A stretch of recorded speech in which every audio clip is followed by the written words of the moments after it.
Welcome to this session. Today, we'll be tackling problem number 1076, Project Employees 3.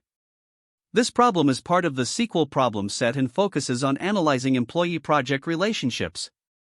Let's dive in to understand the requirements and solve this step by step. In this problem, we are tasked with writing an SQL query to identify the project or projects that have the most employees assigned to them. If there are multiple projects with the same maximum number of employees, we need to include all of them in the result. The output should list the project ID and the total number of employees working on each project, sorted by the project ID in ascending order. To solve this, we are provided with two input tables. The first is the employee table, which contains details about employees, including their unique IDs and names. The second table is the project table, which includes the project IDs and the employee IDs of the workers assigned to each project. The relationship here is that the employee_ID in the project table acts as a foreign key referencing the employee table, linking employees to their respective projects. The output of the query should be a table with two columns. The first column, project_ID, will represent the unique identifier of a project.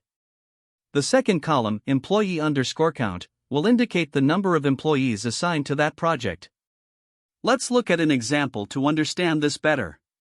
Suppose the employee table contains 4 entries with information about employees John, Jane, Alice, and Bob, each having a unique employee_ID.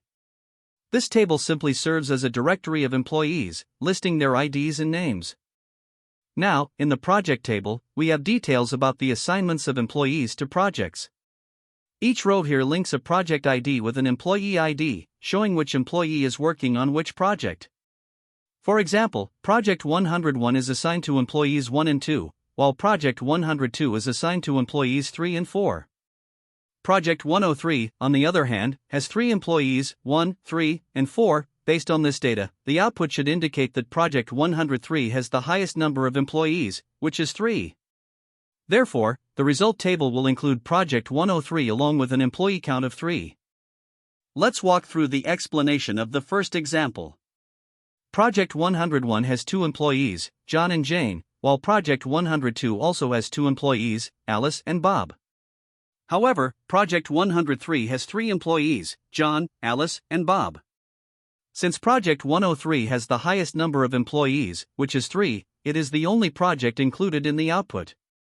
This demonstrates how the query identifies the project with the maximum employee count and filters out the others. Now consider a second example to explore a scenario with a tie. In this case, the employee table has 3 entries for employees John, Jane, and Alice. The project table shows that Project 201 is assigned to employees 1 and 2, while Project 202 is assigned to employees 2 and 3. Both projects have exactly 2 employees each. Since both projects have the maximum number of employees, which is 2, the output will include both Project 201 and Project 202. Each project is listed with its respective employee count, sorted by project ID in ascending order. Here's the explanation for the second example. Project 201 includes employees John and Jane, while Project 202 includes employees Jane and Alice. Both projects have exactly 2 employees assigned, which is the highest count in this case. As a result, both projects are included in the output. This highlights how the query accommodates ties by including all projects with the maximum number of employees and ensuring the results are sorted by project ID. Finally, let's discuss some important constraints and edge cases for this problem. The employee table and the project table can each have up to 10,000 rows. The employee_ID in the project table will always reference a valid entry in the employee table, ensuring data integrity. Additionally, no employee will be assigned to the same project more than once, as the combination of project_ID and employee_ID forms a composite primary key. Edge cases to consider include scenarios where there is only one project with 1 employee, in which case the output will simply include that project with an employee count of 1. If multiple projects have the same maximum number of employees, all such projects must be included in the output, sorted by project ID. Even if the employee table is empty, the project table will always have at least 1 row, guaranteeing that the query produces a result. To solve this problem, we began by considering 2 main approaches. The first is the brute force method, which relies on grouping employees by their project ID, counting the number of employees in each group, and then identifying the project or projects with the maximum count. While this method is simple and intuitive, it has drawbacks, especially for large datasets. Specifically, the process of identifying the maximum count and then filtering the results involves redundant computations, which can make it inefficient. As a result, it may not perform well when dealing with complex or large-scale data. On the other hand, the optimized approach improves on this by reducing redundancy. The key idea here is to first calculate the maximum employee count using a subquery or a common table expression, and then directly filter the projects that match this maximum count in a single query. By leveraging SQL functions like max, and avoiding unnecessary recalculations, this approach is much more efficient and streamlined, making it better suited for larger datasets. In addition to the brute force and optimized approaches, there are alternative strategies that can be considered. One such method involves using SQL window functions like rank or dense_rank. These functions can rank projects based on their employee counts in descending order, allowing us to directly retrieve the top-ranked projects. This method is particularly useful when there are ties, as it handles them naturally by assigning the same rank to projects with equal counts. Another alternative is the use of temporary tables, which can be beneficial for extremely large datasets. By storing intermediate results, such as the counts for each project, in a temporary table, we can optimize performance further by avoiding recalculations and leveraging database indexing. However, after evaluating all these options, the optimized approach, which combines subqueries and aggregate functions, was chosen. This decision was made for three key reasons: simplicity, as the solution is easy to understand and implement; efficiency, since it minimizes redundant computations by using functions like count and max within a single query; and scalability, as it performs well on moderately large datasets without the added complexity of window functions or temporary tables. The most important insight for this problem is the realization that we can identify the project or projects with the maximum number of employees in two streamlined steps: first, by calculating the maximum employee count, and second, by filtering the projects that match this count. Using a subquery to calculate the maximum count was particularly significant, as it allowed us to avoid additional sorting or ranking operations, resulting in a clean and efficient solution. When comparing the various approaches, the brute force method, while straightforward, is less suitable for larger datasets due to its redundant calculations. Window functions, although elegant and flexible, can introduce computational overhead, especially when simpler aggregate functions suffice. Temporary tables, while helpful for extremely large datasets, add implementation complexity that may not be necessary for this problem. Ultimately, the optimized approach using subqueries and aggregate functions strikes the right balance. It is simple enough to implement, efficient in its use of computational resources, and scalable for most practical scenarios, making it the best choice for solving Project Employees 3 effectively. In this problem, we need to identify the project or projects with the maximum number of employees assigned. Each project can have multiple employees, and our goal is to efficiently determine which projects have the highest count. To achieve this, the first step is to represent the input data. We can use a list of records where each record is a tuple containing an employee ID and the corresponding project ID. For example, if the data is represented as E1, P1, E2, P2, E3, P1, E4, P3, E5, P2, each tuple indicates which employee belongs to which project. The next step involves grouping this data by project ID so we can count the number of employees for each project. A dictionary is a great choice here because it allows us to efficiently store project IDs as keys and increment their respective counts as we iterate through the data. For example, we can initialize an empty dictionary called project_counts, and for each record, check if the project ID is already in the dictionary. If not, we initialize its count to 0, and then we increment the count for that project. This process gives us an efficient way to tally up the employee counts for each project. After grouping the data by project ID, the dictionary project_counts will contain the count of employees for each project. For instance, based on our earlier example, the dictionary will look like P1, 2, P2, 2, P3, 1. This tells us that projects P1 and P2 each have 2 employees, while P3 has only 1. The next step is to determine the maximum number of employees assigned to any project. We can do this by taking the maximum value from the dictionary's values using the max function. Here, the result of max, project_counts.values, will be 2, as it's the highest count observed. Once we have the maximum count, the final step is to filter the projects to include only those that have this maximum count. Using a list comprehension, we can iterate over the dictionary and extract all the project IDs where the employee count matches the maximum. For example, the result will be P1, P2, as both of these projects have 2 employees. This filtering step ensures that all projects tied for the maximum count are included in the final output. At the end of this process, we return the list of project IDs that have the maximum number of employees. This ensures that the final result is accurate and includes all qualifying projects. Now, let's reflect on some key insights from this approach. First, we use a dictionary to count occurrences because it provides average O(1) time complexity for both insertions and lookups, making it an optimal choice for this task. Grouping the data by project ID ensures that we can efficiently calculate the count of employees for each project in a single pass through the data. Separating the steps for calculating the maximum count and filtering the results minimizes redundant computations and keeps the algorithm efficient. It's also important to consider edge cases. For example, if the input list is empty, our algorithm should return an empty result list. If all employees are assigned to a single project, that project should be returned.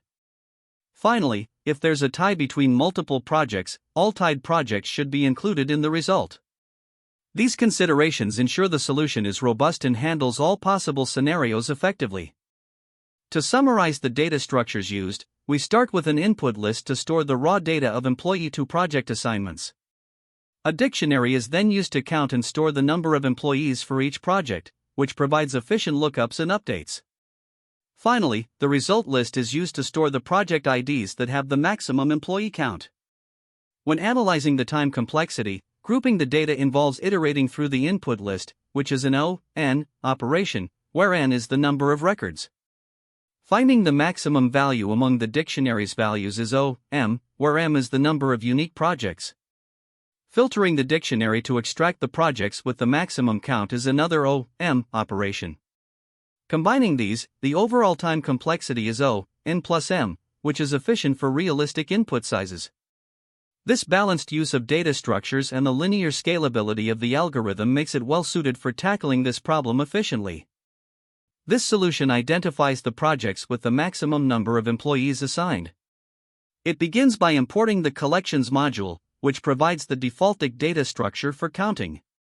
The project_with_max_employees function takes a list of records as input, where each record contains an employee ID and the corresponding project ID. The algorithm first initializes a defaultic to count employees for each project.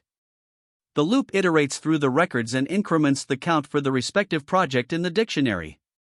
Next, the max function identifies the highest count of employees across all projects. Finally, a list comprehension gathers all projects with this maximum count. The function returns this list of project IDs as the result. Here, we start by importing the necessary utilities and defining our solution class. The main method we're focusing on is project with max employees. This method takes a list of records as input. Each record is a pair where the first element represents an employee ID, and the second represents the project ID they're assigned to. First, we create a hash map called project employee count to store the count of employees for each project. Then, we iterate through the records. For each record, we extract the project ID and update its count in the map using the getOrDefault method. This ensures that if the project doesn't exist in the map yet, it starts with a count of 0. After processing all the records, we use the collections.max method to find the maximum number of employees assigned to any single project. This value, max employees, helps us identify the busiest projects in the next step. Finally, we initialize an empty list, result, to store all project IDs that match this maximum count. Now, we continue by iterating through the entries of the project employee count map. For each entry, we compare its value to max employees. If the count matches, we add the corresponding project ID to the result list. This effectively gathers all the projects with the highest number of employees under them. The method then returns this result list. In the main method, we demonstrate how to use the project with max employees method. A sample list of records is created, where each pair represents an employee and a project they belong to. For example, employee 1 is associated with project 101, employee 2 with project 102, and so on. We pass this list of records to the method and print the result. In this case, the output is 101, as project 101 has the highest number of employees assigned to it, which is 3. This demonstrates how the method efficiently identifies the busiest projects. Here, we begin by examining a basic case where there are two projects. The input consists of records with employee IDs and their associated projects. To solve this, the first step is to initialize an empty dictionary called project_employee_count using defaultIc with integers as the default value. This structure will help us track the number of employees assigned to each project. After initialization, the dictionary starts out empty. Next, as we iterate through the records, we process the first entry, which links employee 1 to projecta. This means we increment the count for projected in the dictionary. After this update, the dictionary reflects that projecta has 1 employee assigned to it. Now, we continue iterating through the records. For the second entry, employee 2 is also associated with projecta. Again, we increment the count for a, which now totals 2 employees. Then, we process the third entry, where employee 3 is linked to project B. This updates the dictionary to reflect that B has 1 employee assigned. At this point, the dictionary shows 2 employees for A and 1 for B. With the counts finalized, we find the maximum number of employees across all projects, which is 2. Finally, we collect all projects with this maximum employee count. By iterating through the dictionary, we find that only projecta meets this criterion. Thus, the result is a list containing just A.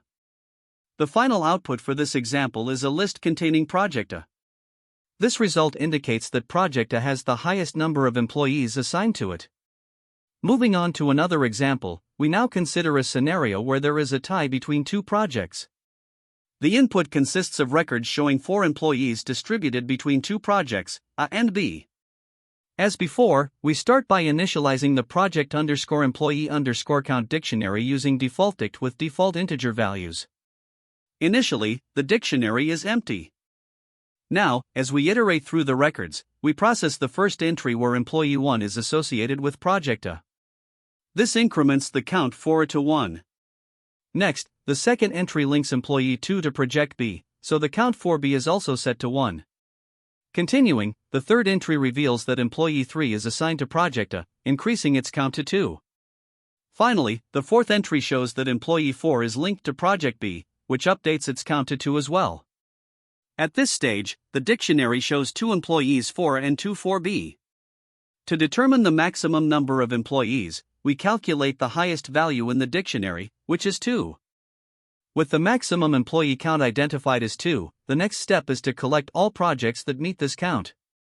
By iterating through the dictionary, we find that both projects A and B have 2 employees each. Therefore, the result is a list containing both A and B. This output reflects the tie between the 2 projects, as they share the same maximum number of employees. Finally, we move to a simpler example with only 1 project. The input consists of records showing 3 employees all assigned to project C. Again, we begin by initializing the project_employee_count dictionary, which starts empty. For this example, as we iterate through the records, we see that all 3 entries associate employees with project C. Each entry increments the count for C, resulting in a final count of 3 employees for this project. With the dictionary showing only 1 project, we calculate the maximum number of employees, which is 3. Since there is only 1 project, this is the only maximum. We then collect the project with this count, which is C. Thus, the result is a list containing just C. This output confirms that project C has the highest number of employees assigned, as it is the only project in this case. To analyze the time complexity of this algorithm, we start by examining the process of counting employees for each project. The algorithm iterates through the records list, where each entry is a pair of an employee and their associated project.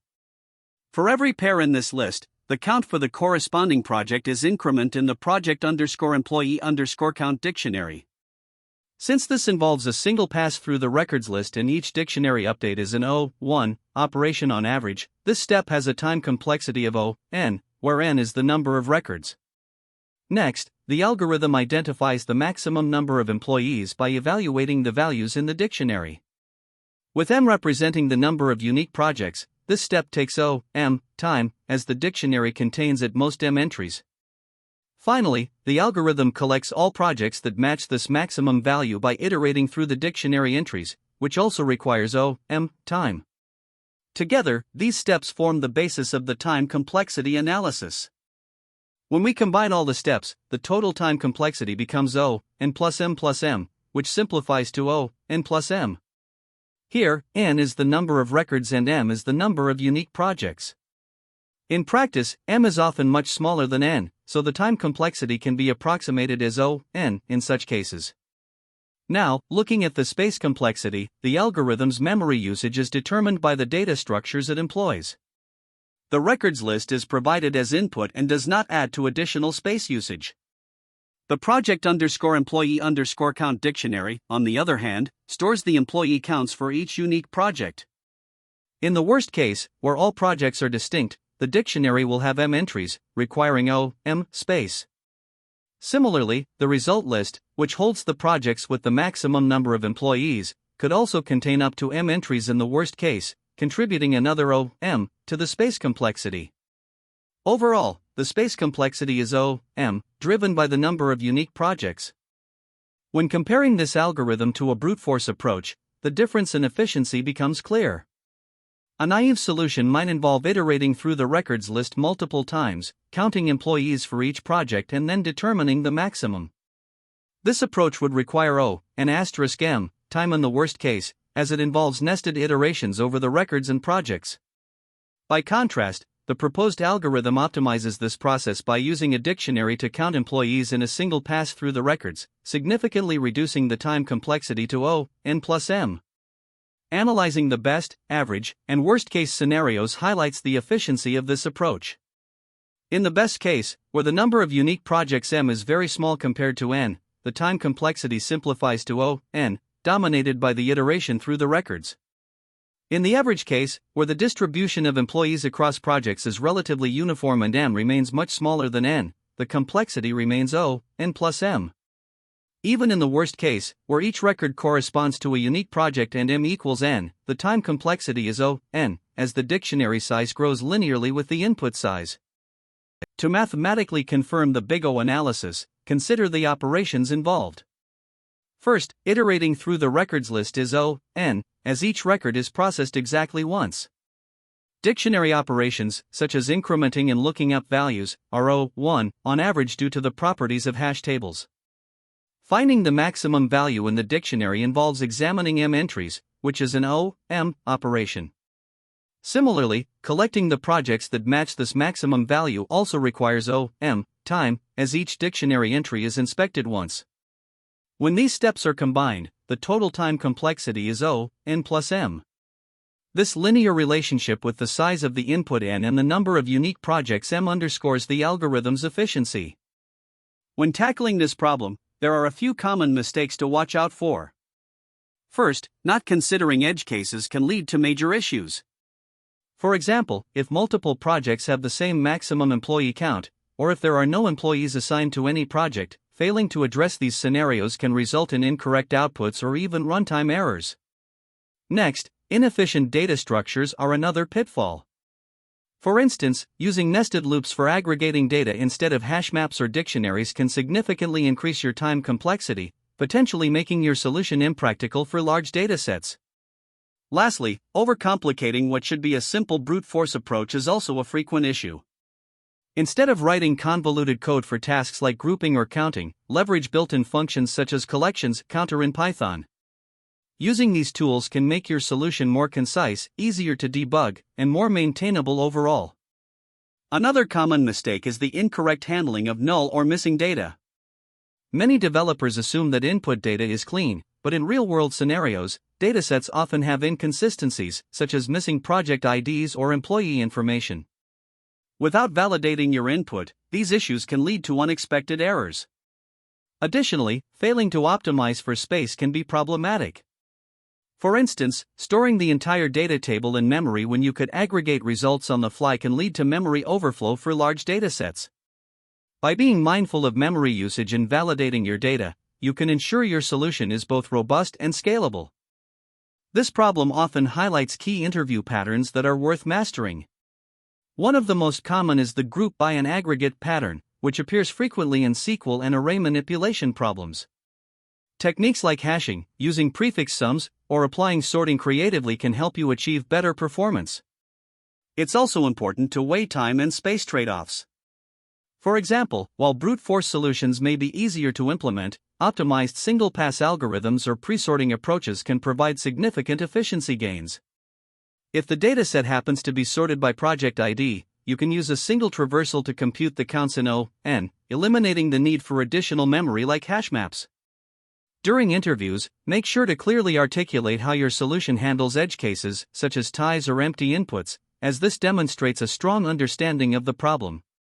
Lastly, studying related problems, like finding the top k frequent elements or sorting characters by frequency, can give you a broader perspective and prepare you for variations of this challenge.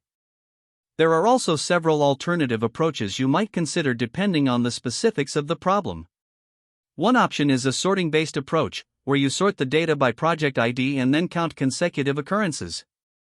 While this method has a time complexity of O(n) log n due to sorting, it can be useful if sorting is already required for other parts of the solution.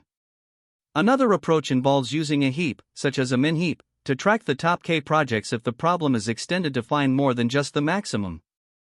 This can be particularly effective for large datasets with limited memory, though it may be unnecessary for simpler tasks. Finally, if the data is stored in a database, an efficient SQL query like select project_ID, count, asterisk, from table group by project_ID order by count, asterisk, desk limit 1 can quickly solve the problem. While this is highly efficient in database-driven scenarios, it's not applicable in environments where SQL isn't an option. Each of these approaches has its trade-offs, so it's important to choose the one that best suits the problem's constraints and requirements. Thank you for watching. We've covered problem number 1076 and explored how to solve it effectively using a brute force approach. Remember, practice is key to mastering SQL and data analysis. If you enjoyed this session, be sure to like and subscribe for more solutions and insights. See you next time. That's the end of this tutorial. I hope you found this explanation helpful for understanding the solution to this LeetCode problem. If you enjoyed this content, please consider subscribing to the channel for more coding tutorials and solutions. Feel free to leave a like if this video helped you, and don't hesitate to comment with any questions you might have. Thanks for watching, and happy coding!